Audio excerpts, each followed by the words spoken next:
Hi friends, சோம்பேறி chicken எப்படி செய்யுதுன்னு பார்க்கலாமா? அதுக்கு தேவையான பொருள்: வெங்காயம், தக்காளி, பச்சை மிளகா, கொத்தமல்லி, கருவேப்பிலை, லெமனு, பட்டரு, தேவையான அளவு கல்லுப்பு, மஞ்சத்தூள், கரம் மசாலா, மிளகு சீரகம் தூள், மிளகாத்தூள், வெந்தயக்கீரை, இஞ்சி பூண்டு பேஸ்ட்டு.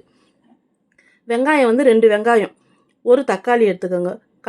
சிக்கனை நல்லா கழுவி தண்ணி இல்லாமல் வடிகட்டி ஒரு மண் சட்டியில் போட்டுக்கோங்க. போட்டுக்கிட்டு அரை லெமனை புழிஞ்சு அதில் ஊற்றிக்கிட்டு கல் உப்பு, பட்டரு, இந்த மிளகு சீரகம், மஞ்சத்தூள், வெந்தயக்கீரை எல்லாம் போட்டு அதில் நல்லா கலந்து விடுங்க. கலந்து விட்டு சிம்லேயே அடுப்பில் வைங்க. அரை வேக்காடை வெந்தோன்னு ஒரு அரை டம்ளர் தண்ணி ஊற்றுங்க. தண்ணி ஊற்றி விட்டுருங்க. உங்களுக்கு சோம்பேறியாக இருந்தால் இந்த சிக்கன் செய்யுங்க. எங்கள் வீட்டில் எல்லாம் சாப்பிட்டு சூப்பராக அருமையாக இருந்துச்சுன்னு சொன்னாங்க. நீங்கள் ஒரு வாட்டி செய்து சாப்பிட்டு எனக்கு கமெண்ட்டில் சொல்லுங்கள் ஃப்ரெண்ட்ஸ். சூப்பரான அருமையான சோம்பேறி சிக்கன் ரெடி.